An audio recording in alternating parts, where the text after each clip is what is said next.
الحمد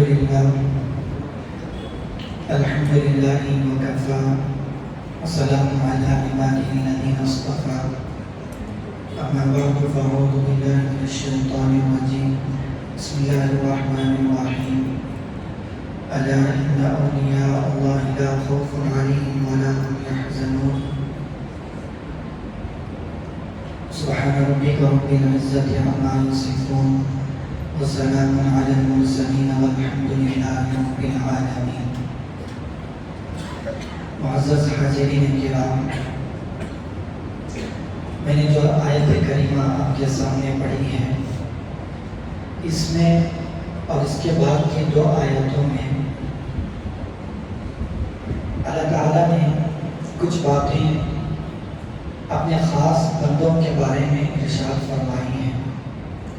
پہلی آیت میں تو ارشاد فرمایا الا ان اولیاء اللہ لا خوف علیہم ولا هم یحزنون. لوگوں سنو، جو اللہ کے خاص مقرب بندے ہوتے ہیں، ولی ہوتے ہیں، نہ ان پر کوئی خوف ہوگا اور نہ وہ کسی قسم سے غم میں ہوں گے. یہ پہلی بات ہے. ہمیں پہلی بات اس میں یہ سمجھنی ہے کہ اللہ کے جو خاص بندے ہوتے ہیں وہ غم میں اور خوف میں نہ ہونے کا مطلب کیا ہے. اس کے بعد کی آیت ہے الذین آمنوا وکانوا یتقون. وہ کون لوگ ہیں اللہ کے خاص بندے؟ اللہ نے اس کو بھی فرما دیا وہ ایمان والے اور متقی بندے ہیں. دو چیزیں ان کے اندر پائی جاتی ہیں، ایک تو ایمان ہوتا ہے، دوسری چیز ان کے اندر تقویٰ ہوتا ہے. دوسری بات ہمیں اس دوسری آیت میں یہ سمجھ میں آئی کہ ایمان جو اللہ کے خاص بندے ہوتے ہیں ان کی صفات کا تذکرہ ملا. تیسری بات، تیسری آیت میں اللہ فرماتے ہیں لَهُمُ الْبُشْرَى فِي الْحَيَاةِ الدُّنْيَا وَفِي الْآخِرَةِ. ان لوگوں کے لیے دنیا میں اور آخرت میں دونوں جہانوں میں خوشخبری ہے. تو ہمیں یہ سمجھنا ہے کہ ان کے لیے جو خوشخبری اللہ سناتے ہیں وہ خوشخبری سے کیا مراد ہے. تین باتیں ہمیں یہاں پر سمجھنی ہے. پہلی بات، اللہ کے اولیاء، ولی کے معنی آتے ہیں قریب ہونے کے، دوست ہونے کے، تعلق والا ہونے کے. اللہ کے ولی کون ہیں؟ جو اللہ کے قریب رہنے والے، اللہ کے مقرب بندے ہوتے ہیں. دوسری آیت میں اللہ نے ان کی صفات بیان فرمائی الذین آمنوا وکانوا یتقون. ان کی صفات یہ ہوں گی کہ وہ اللہ پر ایمان لاتے ہوں گے اور تقوی اختیار کرتے ہوں گے. دیکھیے، اللہ سے جو تعلق کی بات ہوتی ہے، ہر مخلوق کو اللہ کے ساتھ کسی نہ کسی درجے میں تعلق ضرور ہوتا ہے. کوئی بھی مخلوق ہو، ہر مخلوق کو اللہ کے ساتھ تعلق ضرور ہوتا ہے. لیکن یہاں پر جس تعلق کا اللہ نے تذکرہ کیا وہ ایک خصوصی تعلق ہے جو اللہ کے خاص بندوں کے ساتھ ہوتا ہے. وہ کون بندے ہوتے ہیں؟ اللہ کے خاص بندوں میں سب سے اعلیٰ درجے پر انبیاء آتے ہیں. اللہ کے خاص اولیاء میں سب سے جو پہلے درجے پر آتے ہیں وہ انبیاء آتے ہیں. انبیاء میں بھی سب سے اونچا درجہ جناب محمد رسول اللہ صلی اللہ علیہ وسلم کا درجہ ہے کہ آپ اللہ کے ولی بھی ہیں، مقرب سے مقرب بندے ہیں. کیونکہ کوئی نبی ولی نہ ہو یہ نہیں ہو سکتا، ہر نبی اللہ کا ولی ضرور ہوتا ہے. تو پہلا درجہ ہوا انبیاء کا، اس میں بھی نبی پاک صلی اللہ علیہ وسلم کا سب سے اونچا درجہ ہے اولیاء کے درجوں میں. اس کے بعد صحابہ جو ہوتے ہیں یہ بھی اللہ کے خاص اولیاء ہوتے ہیں. اس کے بعد تابعین، تبع تابعین، اس کے بعد جو بزرگان دین اولیاء ہیں ان کے درجات آتے ہیں. جو سب سے ادنا درجہ ہے اللہ کے ولی کا وہ ہے فنا فی اللہ. اللہ کی ذات میں اپنے آپ کو فنا کر دے گا. یعنی اس بندے کے دل میں اللہ کی اتنی محبت ہوتی ہے کہ اللہ کی محبت کے مقابلے میں کوئی چیز اس کے سامنے نہیں رہتی. صرف اور صرف اللہ کی محبت اس کے نظروں کے سامنے ہوتی ہے، وہ کسی اور انسان سے محبت بھی کرتا ہے تو اللہ کے لیے کرتا ہے۔ بیوی سے محبت ہوگی کیونکہ اللہ نے حکم دیا، بچوں سے محبت ہوگی کیونکہ اللہ نے حکم دیا، دوسرے انسانوں سے محبت ہوگی کیونکہ اللہ نے حکم دیا۔ کسی بھی چیز سے محبت ہو تو وہ اللہ کے لیے ہوگا، اگر کسی سے نفرت بھی کریں تو اللہ ہی کے لیے یہ لوگ اوروں سے نفرت بھی کرتے ہیں۔ تو معلوم ہوا کہ اللہ کے خاص بندے وہ ہوتے ہیں جن پر اللہ کی محبت غالب ہوتی ہے۔ جب اللہ کی محبت ان لوگوں پر غالب ہوتی ہے تو پھر یہ بندے اللہ کی منشا کے خلاف، اللہ کی مرضی کے خلاف ایک قدم بھی نہیں اٹھاتے۔ کوئی قدم ان کا اللہ کی مرضی کے خلاف نہیں اٹھتا۔ اگر کوئی قدم غلطی سے اٹھ بھی گیا تو بے چین ہو جاتے ہیں، تڑپ جاتے ہیں، اللہ کے حضور میں معافی تلافی کر کے اپنے تعلق کو دوبارہ استوار اور بحال برابر کر لیتے ہیں۔ یہ اللہ کے خاص بندے ہوتے ہیں۔ اللہ کے نبی صلی اللہ علیہ وسلم نے اولیاء کے بارے میں، اللہ کے خاص بندوں کے بارے میں بہت ساری علامتیں، نشانیاں ارشاد فرمائیں۔ ایک روایت میں آتا ہے اللہ کے مقرب بندے وہ ہوتے ہیں اذا رؤوا ذکر اللہ، جب ان کو دیکھا جائے تو اللہ یاد آ جائے۔ دونوں طرف سے نسبت ہوتی ہے، جب اللہ کا تذکرہ کیا جائے تو یہ بندے یاد آ جاتے ہیں، جب ان لوگوں کو دیکھا جائے تو اللہ یاد آ جاتا ہے۔ جب ان بندوں کو کوئی بندہ دیکھتا ہے تو پھر اس کو نیک کام کرنے کا دل کرتا ہے، اس کو گناہوں سے بچنے کا دل کرتا ہے، اس کا دل کرتا ہے کہ میں بھی ان جیسا بن جاؤں۔ یہ ہوتے ہیں اللہ کے خاص مقرب بندے۔ یہ کیوں کر بنتے ہیں؟ اپنے آپ کو اللہ کی نافرمانی سے بچا کر، اپنے آپ کو اللہ کی نافرمانی میں ذرہ برابر بھی شامل نہیں رکھتے۔ ہمیشہ ان کی کوشش یہ رہتی ہے کہ میرا کوئی عمل اللہ کے حکم کے خلاف نہ ہونے پائے۔ یہی تو تقویٰ ہے۔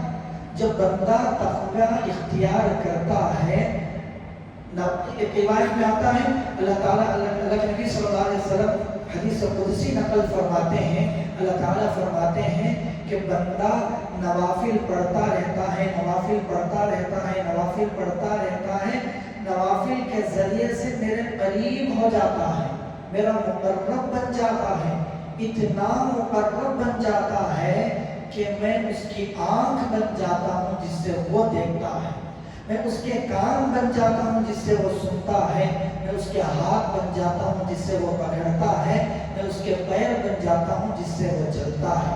کیا مطلب اس کا؟ یعنی اس کی آنکھ میری مرضی کے خلاف نہیں دیکھتی، اس کے کان میری مرضی کے خلاف نہیں سنتے، اس کے ہاتھ میری مرضی کے خلاف نہیں پکڑتے، اس کے پیر میری مرضی کے خلاف نہیں چلتے۔ تو یہ نوافل اللہ تک پہنچنے کا بہترین ذریعہ ہے۔ اور یہ اللہ کا خصوصی تعلق کیسے نصیب ہوتا ہے؟ حضرت قاری ثناء اللہ پانی پتی رحمۃ اللہ علیہ لکھتے ہیں کہ یہ اللہ کا تعلق جو نصیب ہوتا ہے یہ پیارے نبی صلی اللہ علیہ وسلم کی نسبت ہی سے نصیب ہو سکتا ہے۔ اللہ کے نبی صلی اللہ علیہ وسلم کے ساتھ نسبت ہوگی تب یہ اللہ کا تعلق نصیب ہوگا۔ صحابہ کرام کو اتنا اونچا درجہ کیوں ملا تھا؟ کیونکہ صحابہ بغیر کسی واسطے کے اللہ کے نبی کی صحبت میں رہا کرتے تھے، اسی لیے اللہ کا ان کو خاص تعلق نصیب ہوا تھا۔ اسی لیے کہا جاتا ہے کہ پوری دنیا کے اولیاء بھی مل کر ایک ادنا صحابی کے درجے کو نہیں پہنچ سکتے۔ کیوں؟ صحابی کو جو ولایت کا مقام، صحابی کو جو صحابیت کا درجہ ملا ہے، یہ اللہ کے نبی صلی اللہ علیہ وسلم کی صحبت کا بغیر کسی واسطے کے درجہ ملا ہے۔ بعد میں اگر کوئی اللہ کا تعلق حاصل کرنا چاہتا ہے تو اس نسبت سے جڑ کر ہی حاصل کر سکتا ہے۔ صحابہ کو اللہ کے نبی صلی اللہ علیہ وسلم کی صحبت ملی بغیر کسی واسطے کے، بعد میں آنے والے لوگوں کو نبی کی صحبت ملی صحابہ کے واسطے سے، اس کے بعد والوں کو ایک اور واسطہ مل گیا، بعد میں آنے والوں کو ایک اور واسطہ ایڈ ہو گیا، اسی طرح واسطہ در واسطہ در واسطہ جو بعد میں آنے والے اللہ کے خاص بندے ہوتے ہیں، ان کو بھی جو اللہ کا تعلق ملتا ہے وہ نبی کے واسطے سے، نبی کی صحبت کا جو اثر ہوتا ہے اسی سے یہ اللہ کا تعلق بھی ملتا ہے۔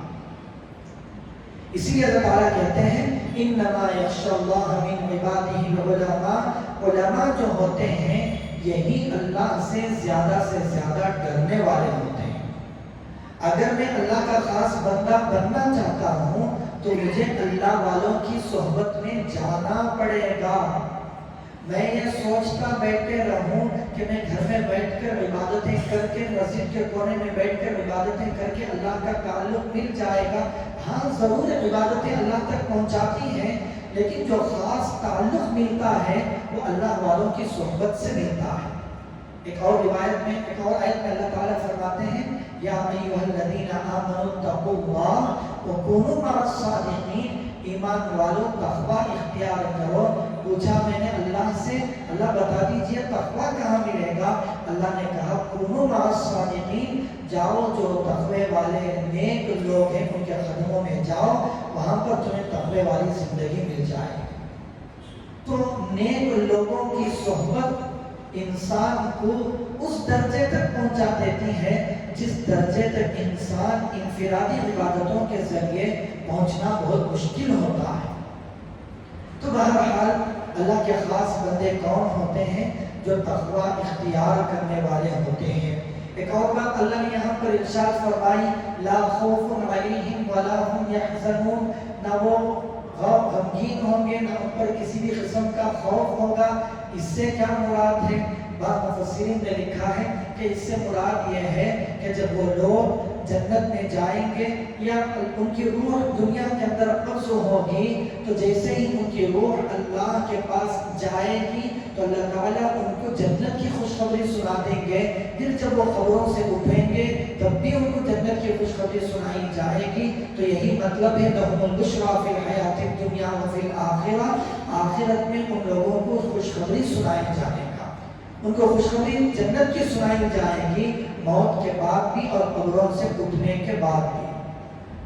اور جنت میں جب یہ لوگ چلے جائیں گے تو وہاں پر ان کو نہ کسی بھی قسم کا خوف ہوگا اور نہ یہ لوگ غمگین ہوں گے۔ اب کوئی سوال کریں کہ جنت میں خوف اور غم کا نہ ہونا یہ اولیاء کی خصوصیت کہاں ہوئی؟ جو بھی مسلمان جنت میں جائے گا اس کو خوف اور غم تو جنت میں نہیں ملنا ہے۔ تو مفسرین نے اس کا جواب دیا ہے ان کو تو آخرت میں جنت میں غم اور خوف نہیں ملے گا، لیکن دنیا میں بھی اللہ تعالیٰ ان کو بغیر خوف اور غمگین کر رکھتے ہیں۔ وہ کیسے؟ ہمیں روایتوں میں ملتا ہے کہ اللہ کے نبی صلی اللہ علیہ وسلم ہمیشہ غمگین رہا کرتے تھے، فکر مند رہا کرتے تھے، اور صحابہ کے بارے میں بھی ہم نے دیکھا کبھی تو دشمنوں کے حملے کا خوف ہے، کبھی تو بھوک کی تکلیف ہے، کبھی فلاں غم ہے۔ پھر یہ کیسے ہو گیا کہ اللہ کے خاص بندوں کو دنیا میں خوف اور غم نہیں ملتا؟ یاد رکھیں خوف اور غم نہ ہونے سے مراد دنیا کا خوف اور غم نہ ہونا ہے۔ یہ دنیا کے جتنے بھی ہم مادیت پرست لوگ ہیں ان کو دیکھتے ہیں ہزاروں کروڑوں روپیوں میں لیٹ کر سو کر لڑ رہے ہوتے ہیں، لیکن ہمیشہ ان کے ذہنوں پر کسی نہ کسی قسم کا خوف اور غم سوار رہتا ہے۔ جا کر دیکھیں یورپ کے اندر ہر قسم کی ترقی ان لوگوں کے پاس موجود ہے، ان لوگوں کے کتے بھی لگژری کار میں سفر کرنے والے ہوتے ہیں، ان کے مقابلے میں یہ اللہ والے جھوپڑیوں کے اندر پھٹی پرانی چٹائیوں پر بیٹھ کر بھوک کی حالت میں جو سکون حاصل کرتے ہیں وہ ان لوگوں کو اللہ سکون نصیب نہیں کرتے۔ ایک عالم کے بارے میں نام بھول رہا ہوں، لکھا ہے کہ اپنے درسگاہ میں حدیث کا درس دے رہے تھے، اطلاع ملی کہ ان کے بیٹے کا یا بیٹی کا چھوٹے بچے کا انتقال ہو گیا۔ انہوں نے کہا کہ ابھی میں فی الحال درس میں ہوں، سبق میں ہوں حدیث کے، ابھی میں نہیں آ سکتا، جاؤ تم لوگ اس کے کفن دفن کا انتظام کرو۔ اپنا درس ختم ہوا، درس ختم کر کے گئے تو جنازہ حاضر کر دیا گیا تھا، آئے جنازہ پڑھایا، انا للہ پڑھا اور اپنے کام میں لگ گئے۔ میں اس واقعے سے بتانا چاہ رہا ہوں جو اللہ کے خاص بندے ہوتے ہیں ان پر دنیا کی بڑی سے بڑی مصیبت بھی آ جائے تو وہ لوگ بے چین نہیں ہوا کرتے ہیں۔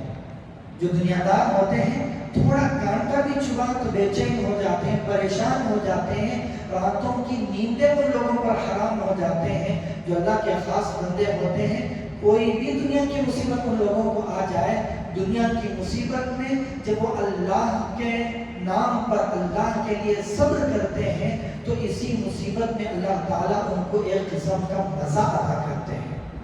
تو یہی مطلب ہے لا خوف علیہم، ہر قسم کا دنیاوی خوف لوگوں کو نظر آ رہا ہوگا، لیکن یہ اللہ کے خاص بندے بے خوف ہوں گے۔ لوگ دیکھ رہے ہوں گے کہ ان کو غم نے گھیر رکھا ہے، لیکن اللہ تعالیٰ ان کو بغیر غم کے رکھیں گے۔ دنیا کے اندر بھی اللہ تعالیٰ فرماتے ہیں لا خوف علیہم ولا هم يحزنون، ان لوگوں کو نہ خوف ہوگا اور نہ وہ غمگین ہوں گے۔ تو بزرگوں عزیزوں، حقیقی راحت، حقیقی سکون جو ملتا ہے یہ اللہ سے تعلق ہی میں مل سکتا ہے۔ لاکھ میں دنیا کے اندر ترقی کر لو، دنیا کی ہر قیمتی سے قیمتی چیز، آرام دہ سے آرام دہ چیز میرے پاس میسر ہو جائے، جب تک اللہ کا تعلق نصیب نہیں ہو سکتا اس وقت تک مجھے چین اور سکون ہرگز نہیں مل سکتا۔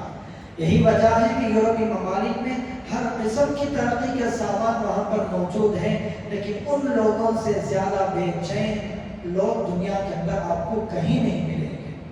آخر کوئی تو بات ہے، اتنی ترقی کے باوجود بھی ان لوگوں کو چین نہیں مل رہا، تو اس سے معلوم یہ ہوتا ہے کہ چین اللہ نے دنیا کی ترقی میں نہیں رکھی، اللہ نے چین و سکون کسی اور چیز میں رکھا ہے۔